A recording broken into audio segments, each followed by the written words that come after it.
In the cool evening, Joan makes a final twist to finish the gauntlet. Its cool features meant to be used for more careful studied hands. She takes a break and slots the record keeper into her console. She sits down and waits for its regular startup as the printout record keeper flashes across the obsidian screen, and then the bombardment of information that she'd become accustomed to. She puts in a few commands, narrowing the search down until she finally pulls to her new champions and what of the world they have seen.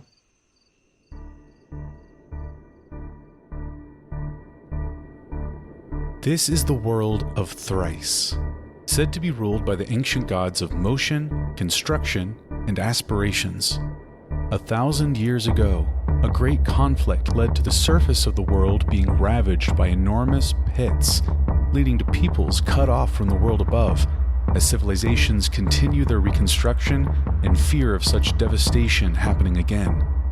These are 3 heroes hired by the elderly giant armadillo woman, Joan, to assist her in a mission across one such pit.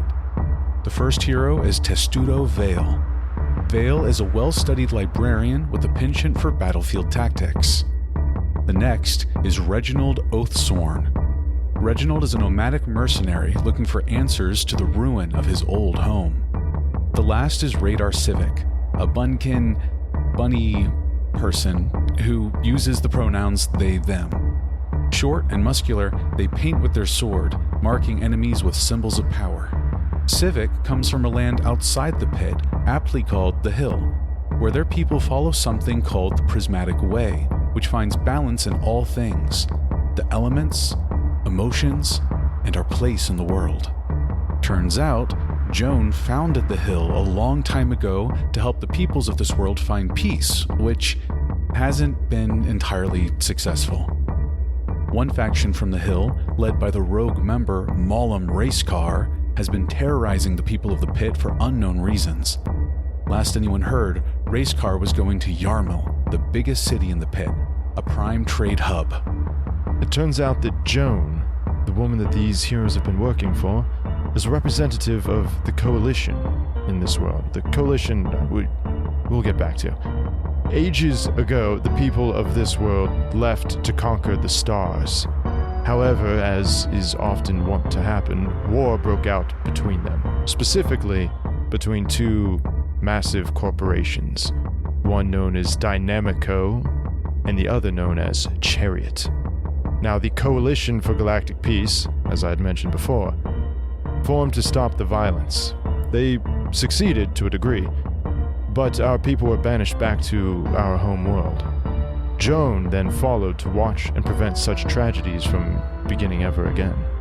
Now part of her role has been collecting powerful remnants of this conflict, which appear as crystals, so small, the size of the palm of a hand, yet they carry so much power. These 3 heroes have found 3 so far: the Record Keeper, the Worm, and the Gardener.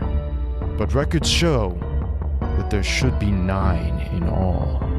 Joan hired us because several of these crystals were recently stolen by a rival group. We chased one of these members, Clive Key, to the town of Farwalk, where he was using the Worm and the Gardener to grow dangerous forest on the surface and an underground city beneath the town. We stopped Clive and learned that he was working for a mysterious Mr. Starts, who is also said to be based in Yarmil. Now, we're planning to take our glassdancer to Yarmil, to face Mr. Starts, to find the other remnants of this ancient and deadly conflict, to protect the people from Mollum Racecar, and to continue discovering the secrets of this incredible world.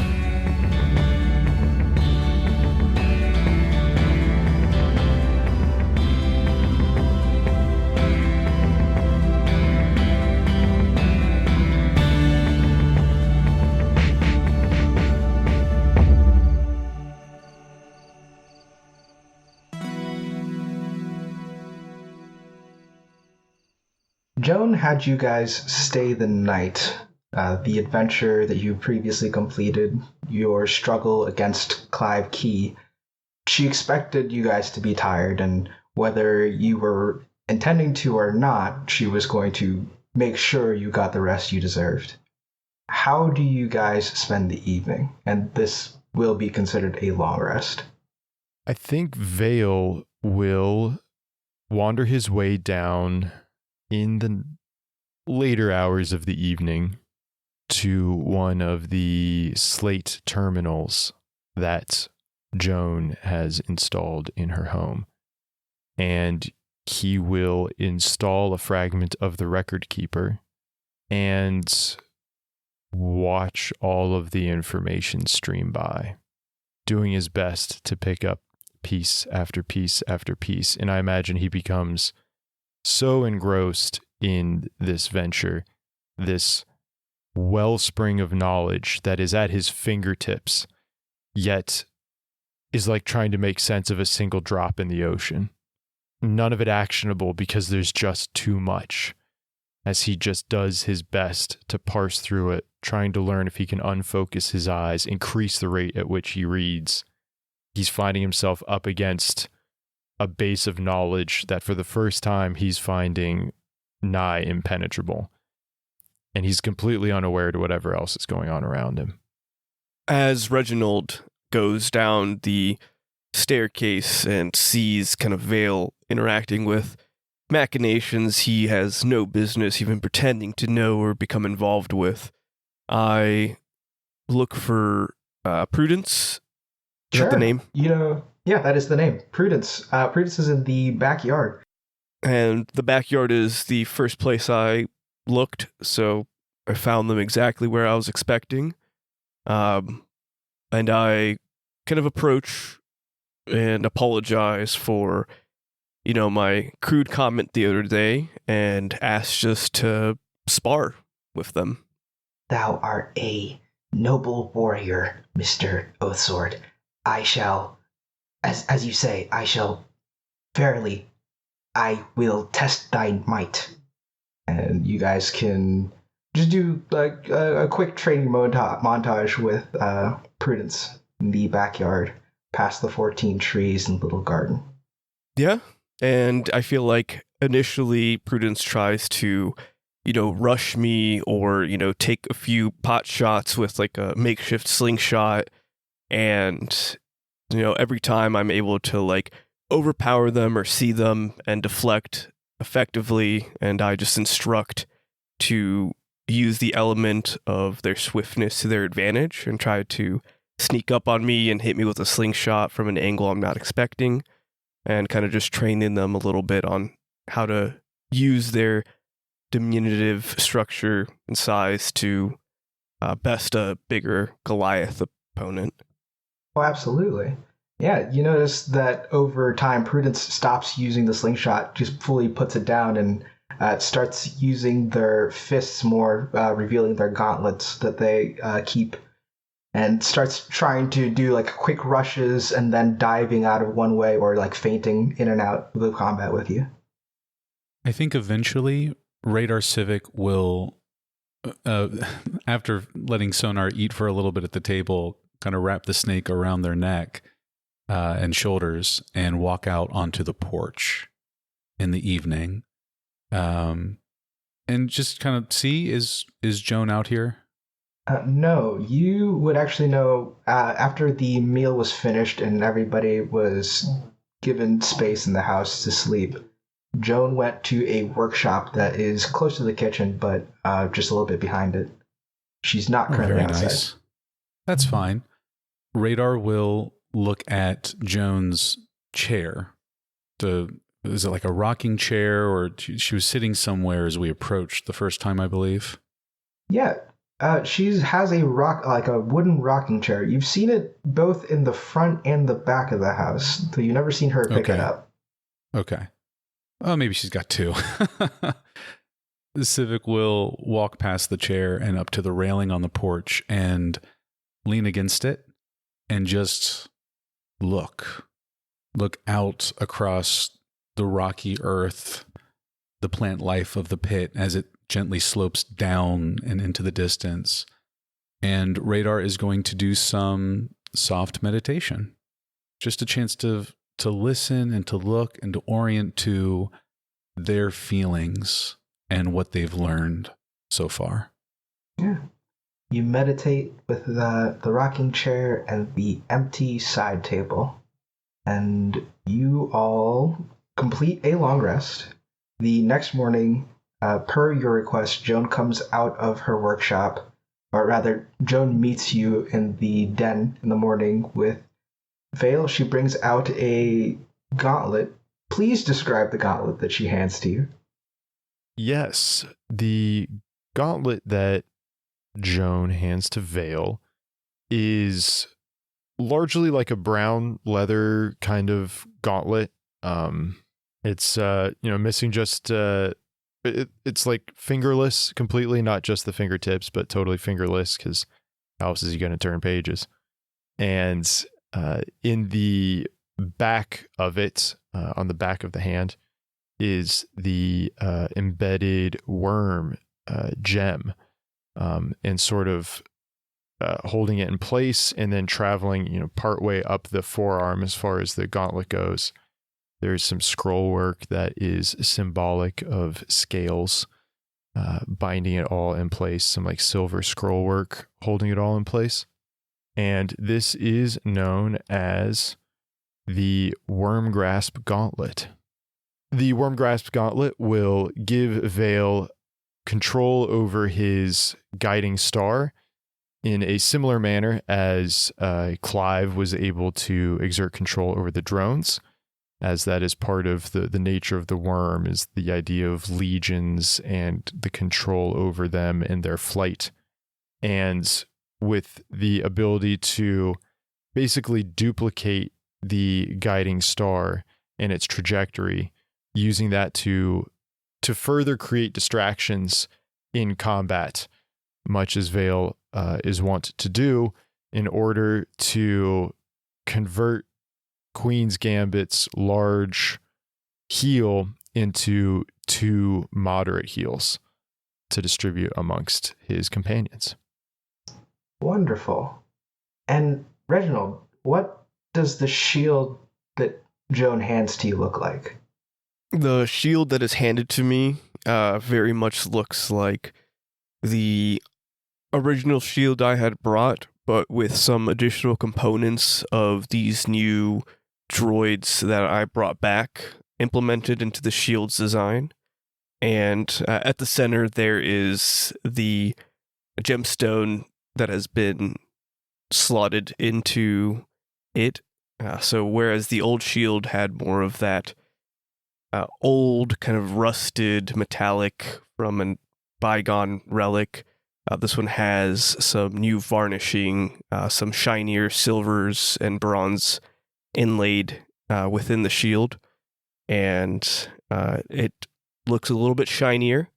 With the power of the gardener installed in this shield, whenever I take kind of that guarding action, I can use the crystal to have a variety of effects happen around me that equate to more or less the hinder action. So the guard action is coupled with that hinder action, and we'll see some more of how that looks when it's used in combat. We certainly will. Joan hands you these new tools, these new artifacts. She asks, these artifacts have a feature to them. I'm sure you may have seen them already. Those images that they project, the embodiment of each artifact's, she kind of squints a little bit, persona. I admit their abilities are a little alien to me, but they can be visualized. I believe I can make this visualization controllable by you, or I can turn off that function if you'd like. We have the ability to choose when and where it appears? If you like, I know some have found them somewhat distracting and have turned them off. As long as we have the ability to not project them, then I would like mine to remain. Very well. She will, after letting you check the fit on the glove and making sure that the shield's weight is okay by you, she will make a few quick adjustments and return them to you. This glove, Joan, it certainly fits like one. It's fantastic.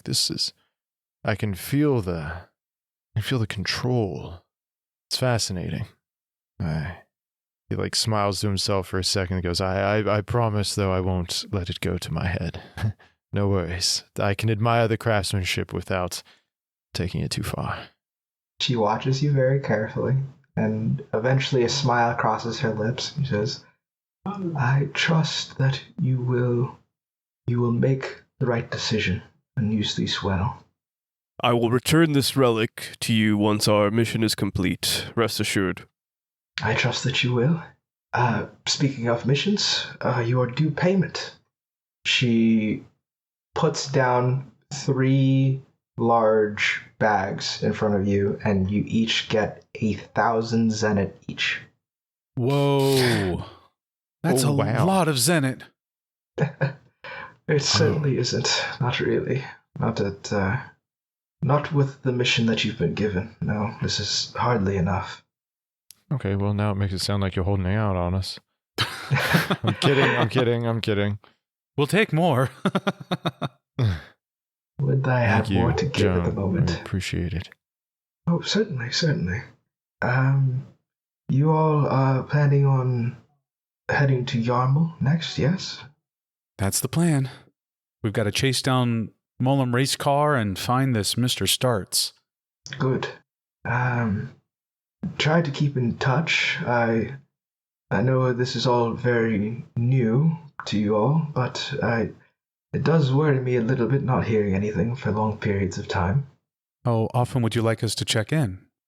I'm not your mother, but I would like to hear when you make it to the city, if nothing else. Of course, ma'am. Yes. We will give you mission updates throughout the course. Good. It will be appreciated. I will keep Clive here until he's finished reassembling his chair. Without the artifacts, he's not really a threat that I'm too concerned about for now, so I'll likely let him free unless he wishes to stay. I get the sense that he will one day see that, for one as learned as he, that there are many other perspectives outside of his own. I would not completely count him out yet, Joan. And Vale will kind of check to make sure that Clive isn't in the immediate vicinity and lean into her a little bit. His crimes are not so severe as perhaps he has been led to believe. No, I read through the record keeper. I too think that Clive likely was acting in the way I would expect anyone who was given power and portent of soon destruction would react, and did, I believe, to his best belief, as much good as he could, although misguided that he was. I'll just keep an eye on him. I'm sure they'll straighten him out. I appreciate that. Well, Joan, thank you for your hospitality and for this extremely enlightening visit that we have had. The perspective has been useful, and we shall do our best to make sure that crisis does not come to pass. Thank you. I wish you safe travels, and give him hell. That we shall. All right, friends, back onto the glassdancer. I'm pretty sure it's just like riding a bike, right? Once you do it once, you won't forget, because the burning path of glass will lead you where you need to go. Away from where you came from. Exactly. Well, we're going to have a lively conversation on this drive, aren't we? All right, everyone, buckle in. There are buckles? There absolutely are not buckles on this ride. Oh, well, this seems wrong. I do think that it would probably be best if somebody had some sort of safety device in here.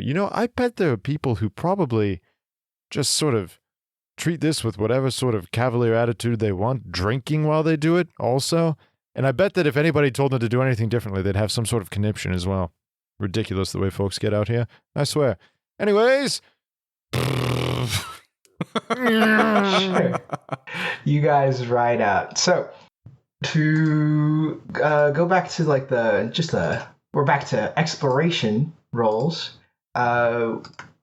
Yarmul is about, with the bike, it's going to be about 4 days journey, which means 4 exploration dice rolls. So who wants to give me the first one? I will. Reginald. Hell yeah. Reginald will. As Awesome. Yeah, you got Reginald shotgun, right? noticing that there's no seatbelts, just kind of test the limits, just kind of shifts their weight a little bit, see how that changes the trajectory of the car. I will give the first travel roll. Can you remind me what dice I use for that? For this first leg, so how I'm going to do this is the first 2 days are going to be D6s, and the next few days, as you get closer to the city, are going to be D8s. And that's a Ooh, 1d6. It's a dangerous city. Yes, sir. And you guys would probably want to do 5 or lower. I think exciting things can happen, just maybe if you do 6 or higher. That's just me, though. 3. 3. Okay. Do you take the same path that you took to get down this way? And by that, I mean, are you heading towards Far Walk, or are you going to go a more direct route? I think we kind of discussed taking the path we knew already. Was that right? I think going to Jones was like a point on a triangle. And so going back to Far Walk felt like that would make it a longer trip. So we should be able to just go straight there from Jones. Yep. All right, we'll go directly then. You guys enjoy the first day of travel. It is kind of forecast, actually, like a heavy forecast. It's cool. It almost feels like rain, but nothing really drops on you the entire ride over. Is that what they call overcast in the pit? They call it forecast? Yeah, man. It's That's cool. It is the cast for the Way cast. to show that you're a whatnot. fucking It's tourist. so, Vic. it's so Yes. forecast. Yeah, it is an overcast forecast kind of day.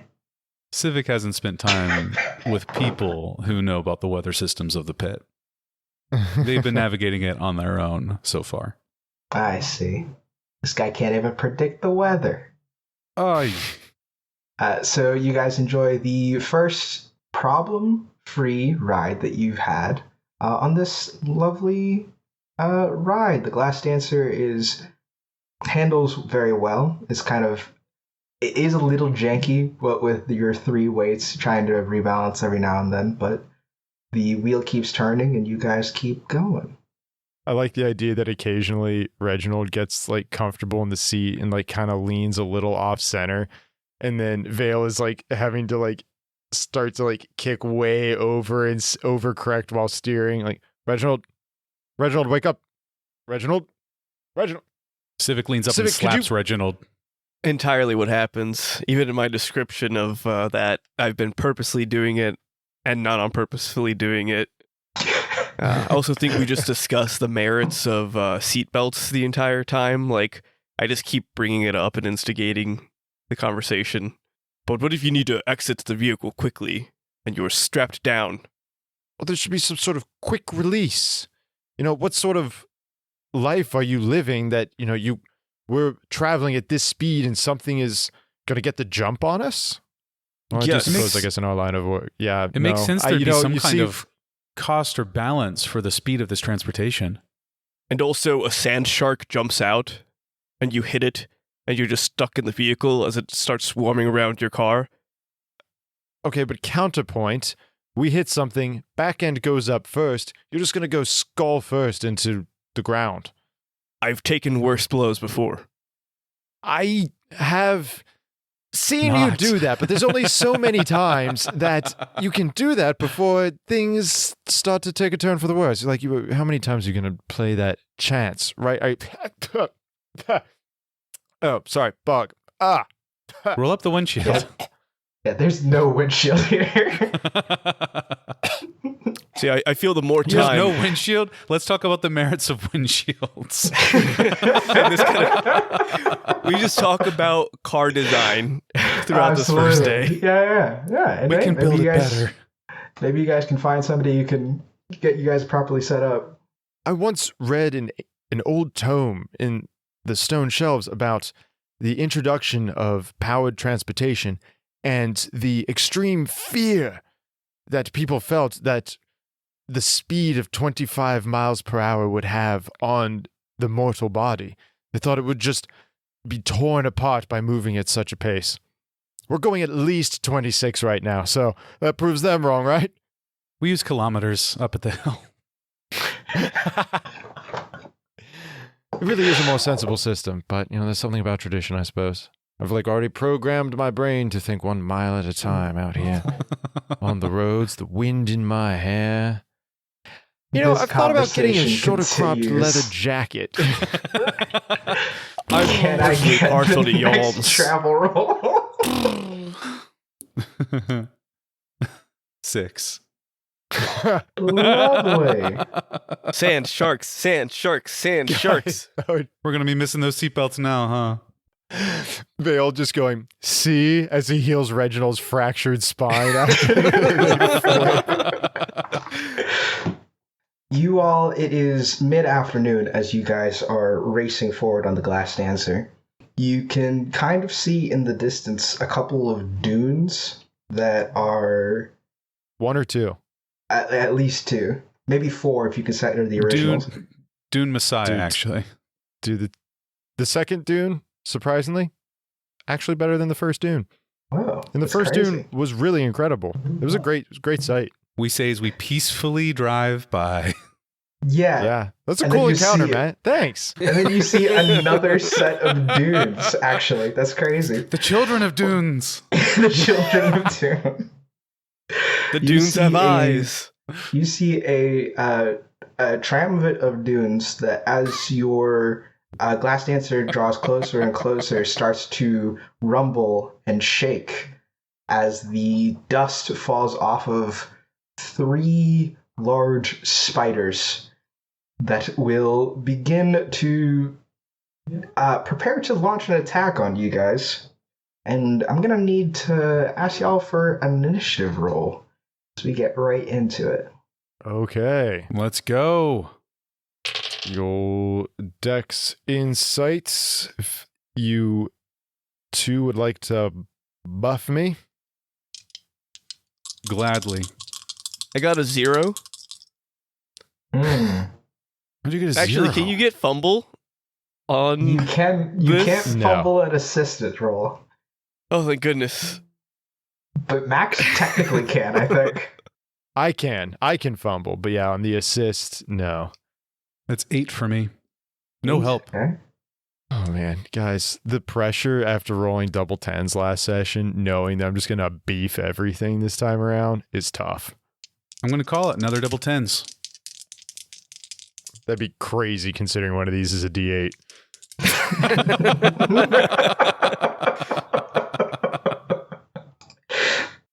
You're never gonna believe it. No, it's an 11. An 11? All right. Unfortunately, these... I have a what? I have a -1 to that? Ooh, It's a 10, I guess. it's a 10. Good news, you're still going second. So that's good, right? I What's the think. bad news? Matt, the way you say good news sometimes, Mhm. did you know that words have meaning? I'm just throwing that out there. I'm pretty sure it's still good. At least for the listeners. I'm fairly certain. Hey, listener, you like this? You sick fuck. Don't abuse the listener. Buckle up. Yeah. You want to see me get bit by a big spider? You wanted this? We'll see. How dare you? The first spider How dare you. will... It was in the episode description. They knew what they were getting into. the first spider will launch its whole body at the glass dancer. Who's driving again? I think we kind of decided it was me. Lovely. Mm-hmm. Yeah.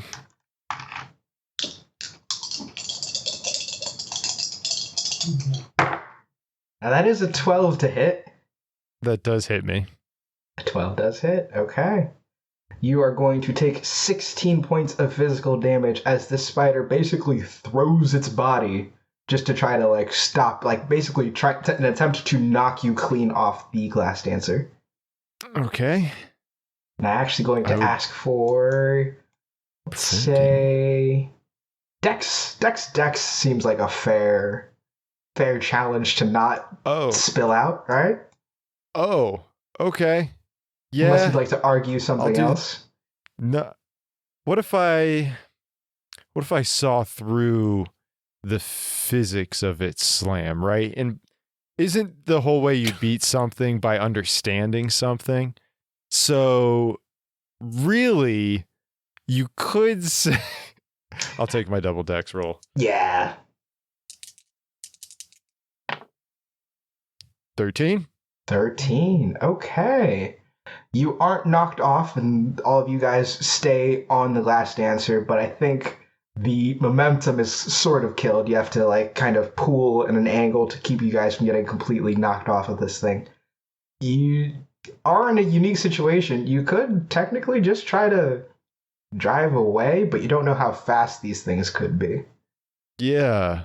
Floor I it, guess I'll Vale. take this to you two. Like, should I just see if I can gun this thing and outrun them while you guys deal with them while they're behind us? What are your thoughts? Do we dismount and just square up? What would you do in real life? Would three you giant park spiders the tried to car stop- and get out? That's a great point. You had a near collision and you kept on going. Whoa, is this our contractual obligation for for spiders attacking motorcycle? Because Kane stopped. So I think Vale will keep going. And you know what? If they find us in the city, they find us in we're just asleep one night. We just exit. We exit a bar. The motorcycle's there. Two of the spiders are smoking cigarettes outside of the bar, just like. They start snapping their fingers at you guys, snapping their talons at you guys. Yeah. Civic is going to leap up and like spin around and just look out the back of the vehicle and like slam the side. Like, go, go, go, go, go. Vale is going to do his best to fucking turn on the afterburners. Okay. The glass. So your goal is Glaster burners. After glassers. After glassers. That's good. It's got to be after glassers. Yeah. And I'm going to try to help by, because we kind of stopped our momentum and moved forward, kind of like a scooter. I'm just going to plant one foot on the outside and try to like steer it right and kick off of it. Ooh. Oh, that's cool. That's cool. So you're going to teamwork. Okay. You're going to use your turn to join in and teamwork me? Yeah. Hell yeah. What would you say I need to roll? I'm assuming that Reggie would be doing a might to help me out. What should I be rolling here? I'd say you're trying to carefully drive this in a way that gets you guys out of here, and you're trying to make sure you're not running into potentially more of these things. I'd argue for a Dex insight here. How'd you do, Reggie? I'm not able to help much as my foot lands at a patch of quicksand that they just jumped out of, so I don't get any firm footing. 5. Okay. I will use a Fabula point. Oh. To invoke a bond, not a trait, so that way I can add +2 from my bond with radar as they call out to me, and I trust in their assessment of the situation that we need to just get going. To add +2 to my roll, bringing me to a total of 15. 15. Wow.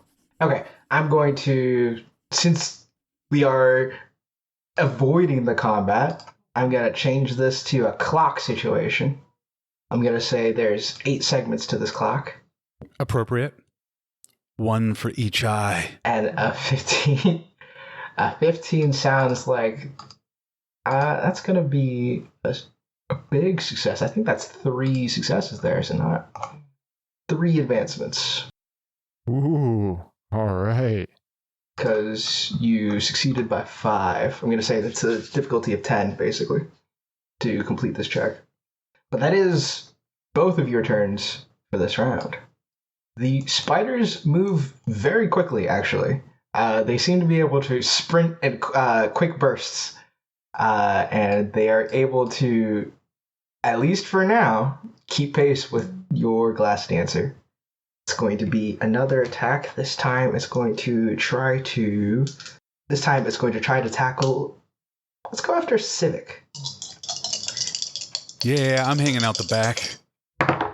Go, go, go! Hit it! Hit it, Vale, go! Does a 7 hit? Does a 7 hit, maybe? How's a 7? Huh? It does not get to my physical defense. Oh. Then the spider, you watch as its talons, like, as it gets closer and closer with this leaf, but you feel the glass dancer shift underneath you as Vale manages to avoid this attack from landing on you. Keep it going! Civic, it is your turn in the order. What do you want to do? I want to turn and shout, can this go any faster? This is about as fast as I can seem to be able to get it to go. Do whatever you can to slow them down instead. I will, let's see.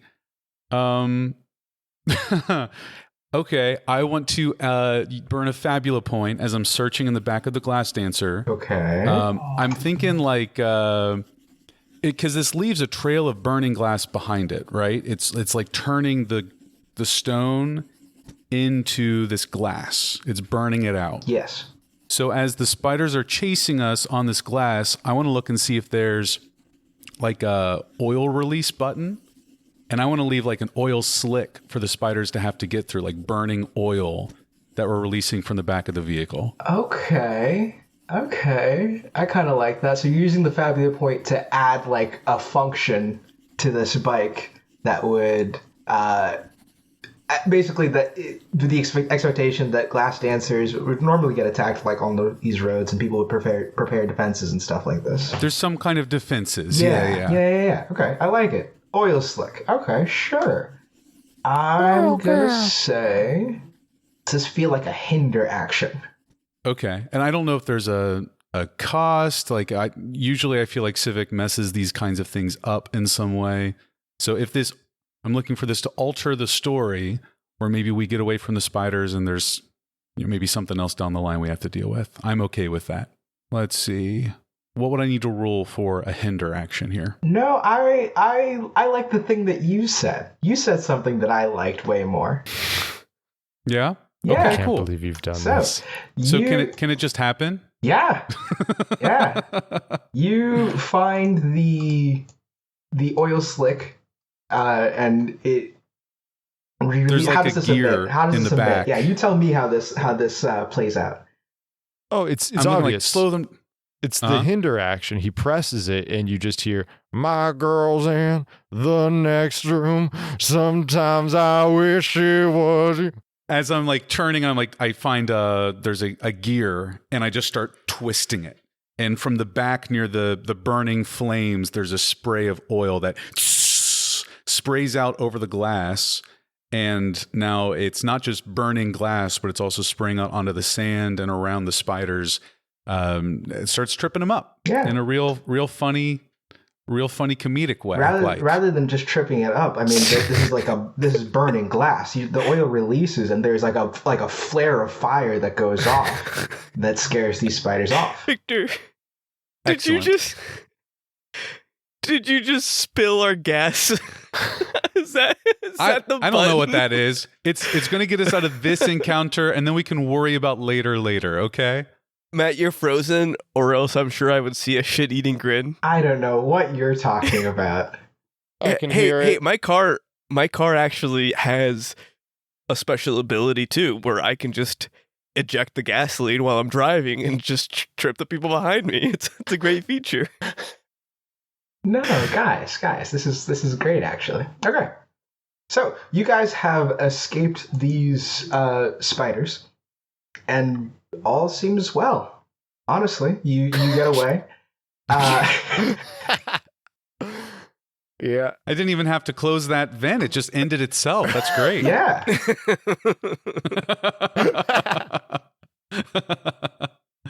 I think we got him. I think we're clear. Look at them. Looks like they're ice skating back there, sillies. Nice job. What did you find back there? I found a button that said hinder. And then I found this little gear that I turned a few times, and it sprayed oil. Like, I guess a defensive mechanism for the car if it gets scared. Interesting. You guys made me ink. Vale's just kind of like... I'm sure it's fine. Looking at the dash. I will say, the glassdancer is not powered by gasoline. Actually, if you look at the dashboard to try to figure out how this is going, it's better now. You'll see that there is a fire crystal inside that it seems to be charging it currently. That's how it's being powered. You feel the rush of the air as you escape this deadly tango with perhaps some doom spiders as you rush ever closer and closer to Yarmul.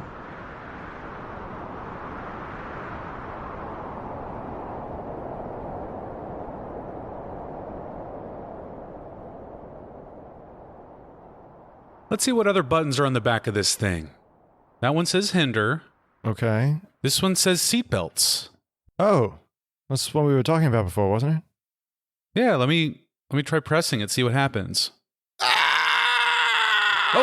Pressing it again. So, I don't know why, but that seat just started belting out screaming. That was so loud. That was so right in your ear too. Maybe in case somebody tries to hijack your vehicle, it could be some sort of... Oh, maybe it's an anti-theft measure. Yeah, and anti-theft seat belting. Interesting. What other buttons do you see?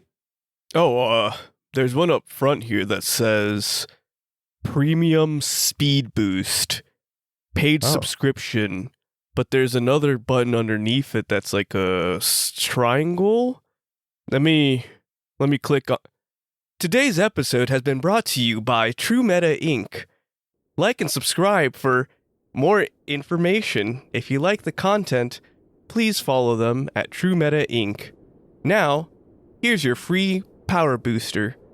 That sounded like an advertisement of some sort. Hold on! We're going so fast! I can feel us blasting out of this break!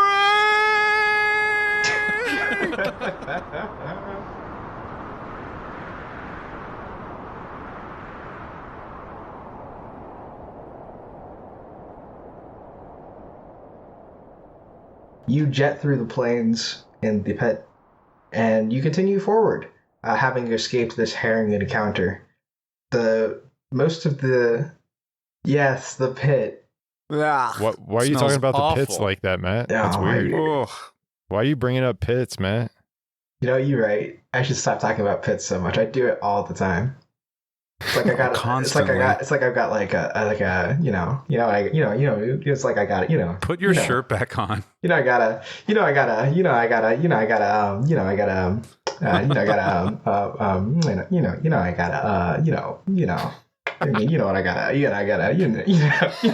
think we got broken. Reset it. Hey! Oh my goodness! I think we're out of the break now.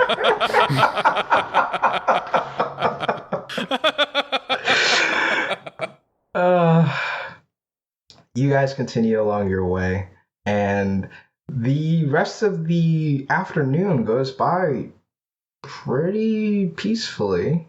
You do notice that as the sun starts to set, you see a caravan that has been put alongside the road. It's almost as like it's like I'd say it's actually more like an RV has been like parked. There is like a campfire setting out, and there is a individual in a cloak that is sitting by the fire. Matt, are we talking RV? We talking like a Winnebago? We talking like an Airstream? We talking a pull behind? Are we talking? It's got the cab and the truck all as one. Just for my own visual, do we have just the camper in the truck bed? You've got lights on just streamers? A hollowed out van. I'd say closer to hollowed out van.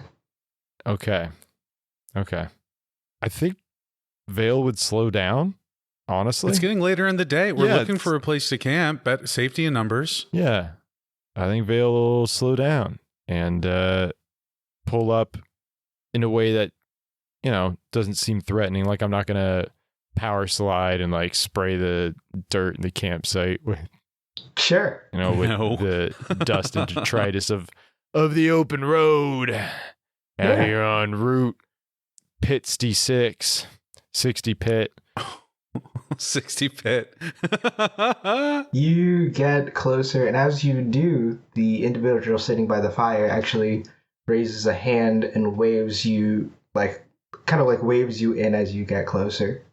As you get close enough to actually get a good look at them, you see it is I'd say middle-aged man. He's kind of got like a balding head. And he is sitting wearing a brown cloak that covers most of his body. Hello. I'll pull us up to a stop and shut down the glassdancer. Good evening, fellow traveler. What brings you out here into the middle of nowhere under these beautiful open skies? Oh, my name is Owen. I'm a performer from Yarmul. Yo, I do not trust this fucking guy. Well, wouldn't you have it? That is where we are traveling as well. Oh, we were also on our way back to Yarmul. We? Me and my family. We're on our way back to Yarmul. Oh boy. Would you like to meet my family? No. Are they not here? Are they nice? He reaches up to the van and he knocks a little bit, and 3 more individuals step out of the van. You see a younger man, probably you'd estimate maybe late teens, early 20s, a middle-aged woman, and a similarly young woman as well. They all step out wearing these brown cloaks, heavy cloaks that cover their entire bodies.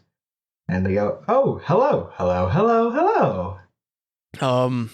The cloaks are an excellent choice for the desert, but it seems that you all have synchronized your color of them. Are you part of a nomadic traveling group, or is this part of your performance attire? Yeah, they look at each other and go, "Yes, for the performance. Yes, the performance. The performance. Yeah, the performance. We're performers." I do fancy myself enjoyer of music, and I kind of just take a nice sit by the campfire. Oh, music. You'd like to hear a musical performance. A musical performance. Oh, yes, a musical performance. You notice when that last thing happens, they all speak at the same time. A musical performance. Cool. Oh, how wonderful. They're already all in sync. You can tell that they are very talented. Vale is going to try to catch Civic's eye with what is going on here, and do we need to get our friend? I think Civic has enough social knowledge to also be off-put by this. It's not, they're not acting normally. So Civic is still in the back of the car, just kind of sitting up, cocks an ear at you, Vale. What do we do about it? Reginald, you've made new friends? Do we know their names? Owen and his family. I want Great. Vale and Civic to give me a insight check. All right. Yeah, insight is my worst stat. So for me, it's like, what's actionable here? Just like a chill in the back of the fur on the back of their neck is Sure, rising a little. actually, this seems like a good time to do insight willpower instead, because you're trying to determine sort of the tensions here. Do I still need to do insight willpower also? I'll give you the option. I'll actually, if you guys want to make two separate checks, I can let Civic do a insight willpower, and I can let Vale do an insight. Sounds great. Seems more actionable. I got an 8 and a 3, so 11. 11, wonderful. I got a 9 plus 1 from being focused, so that gives me a 10. So 10, okay. You both notice two different things simultaneously. Oh no. Vale, you notice on top of this van is a figure in a similar brown cloak that's just kind of sitting down, kind of hunched over, looking over the scene. They've made no attempt to make their presence known, and they are not currently, moving. Civic, you're watching the movement of these people, and you do kind of grasp there's something off about them, but nothing seems to be, at the very least, from their movements, from their facial, from the way they're moving around, you're not getting malicious vibes off of this. Just something is clearly wrong. I think it's that they're too balanced. Like most normal people have some discrepancies or miscoordination, but they've achieved this synchronicity that Civic picks up on. Absolutely. With a moment after being requested, a musical performance being requested, the unnamed son re-enters the van and re-emerges with a guitar. He moves to sit right beside Owen, and he starts clunkily playing a little bit, and they start harmonizing, or at least attempting to harmonize amongst each other. Owen will look to you, Reginald, and go, "By the way, why are you going to Yarmul?" We have a job out there to just find goods from one of our contractors, and we've tracked it down to that city. I take it that you're all there to perform. Are they any good, by the way? Give me one moment to make a check. They start playing together, and it's a little clunky. They're a little off tune, and you notice when when the son started sitting down and started playing, he didn't tune the guitar at all. He just started plucking at it. But they start harmonizing together, and they start singing a little jaunty tune. It's not, you don't think that they would be popular or they'd be huge at Yarmul, but they're competent. They can carry a tune together. It's just a little rough. The last thing I'd said is, we're there to track down a good that someone requested us to get. Right, yes. Well, we are performers. Yes, performers. Yes, we do perform. Yes, we perform. Although we don't normally do music. Yes, not music. Certainly not music, no. We don't normally perform using music. What do you all usually perform? Well, we normally perform stories. Yes, stories, indeed. We do perform stories. Quite. Stories. That's actually why we're not at Yarmul right now. We, on occasion, will leave the city and roam around picking up stories. Ah, like adventures. Very well. I think we might be cut of a similar cloth then. I let out a big chuckle. Friends, I look back to the two of you. Fellow adventurers. Yes. fellow adventurers. And I'm kind of just like staring back at you expectantly. I am also quite intrigued by these traveling storytellers, Reginald. They seem quite accomplished in their many faceted talents and their abilities to spin a tale and pluck at a string. But I do wonder if their other friend would care to join us all down by the fire, or if they will stay on top of their vehicle there, just out of the light. The family turns and looks at unison to the figure, and they turn and look back to you. Oh, grandmother, no, she will probably rest. Yes, she'll rest. She's going to rest, yes. Grandmother is going to rest. Civic moves their hand to their sword. Just sitting in the car. I'm gonna spend a lot of MP. Okay. Okay. I love hearing that. What are you spending a lot of MP on? I think I'm gonna cast a ritual. Oh, wow. Okay. Really? Okay, cool. A major ritual, which will cost me 40 MP. But I'm only gonna do it with a ×1 multiplier, meaning I'll target one human-sized creature as I attempt to divine the thoughts of grandmother. Okay. I'm going to reach into the magics of the area and attempt to use them to understand this figure. All right.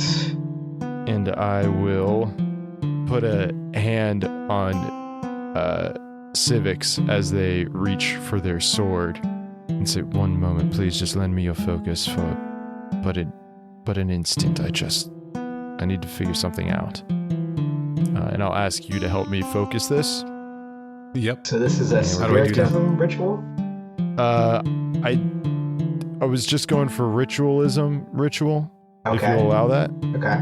I will. And yeah, it's an insight willpower roll. And because it's a major, I gotta beat a 13. I will say, for the purposes that you want to accomplish, ritualism is more extracting or sensing like magic, whereas spiritism deals more with like the feelings or the intentions of something. Okay. If you can make a case for ritualism instead, if you have spiritism, or if you can make a case for ritualism. So I have a theory, and Vale is also smarter than me. So I think Vale has a theory, and based on seeing them all turn in unison and all having the same responses, etc., specifically to the one that is different, Vale is going to attempt to understand and channel any sort of magical energies that are passing in and out of grandmother. Absolutely. Now that, yes.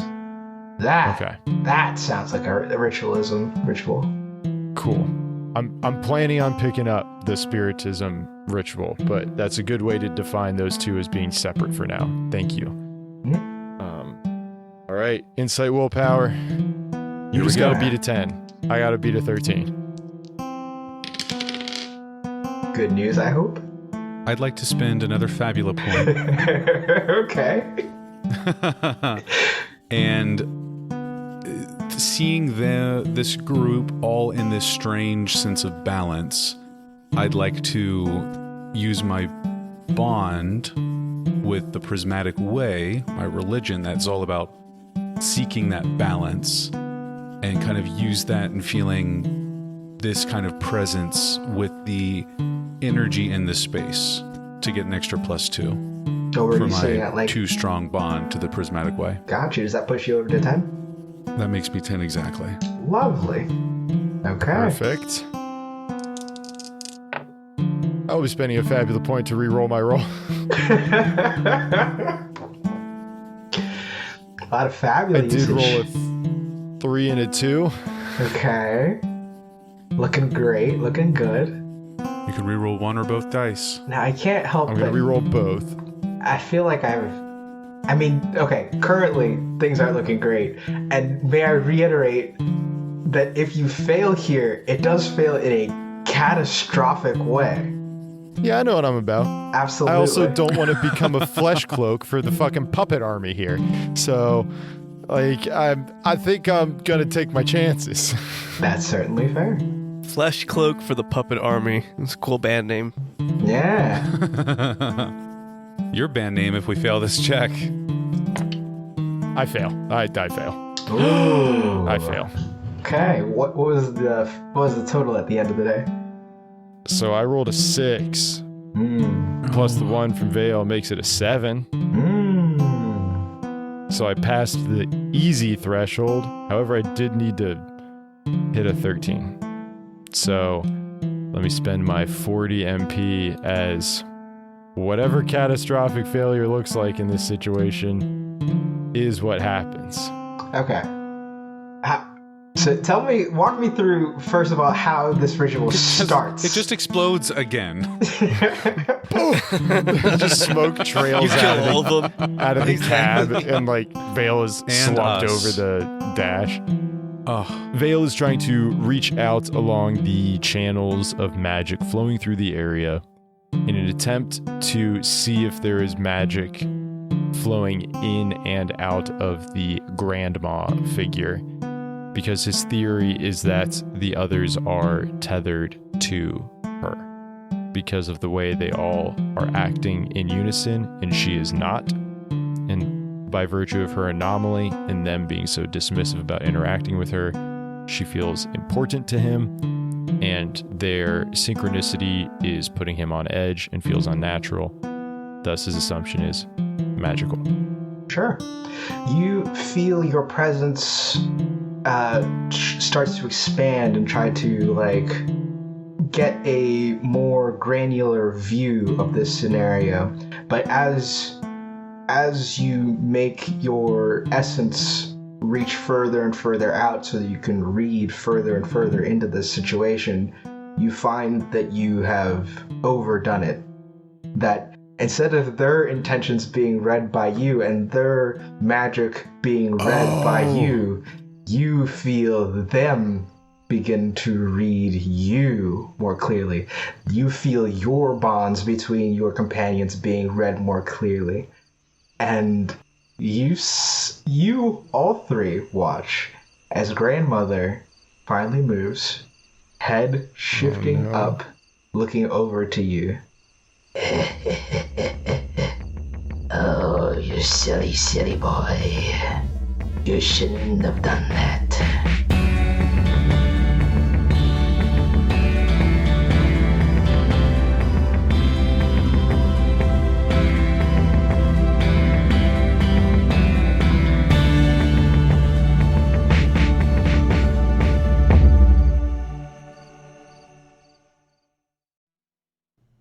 It's all about rolling dice, baby!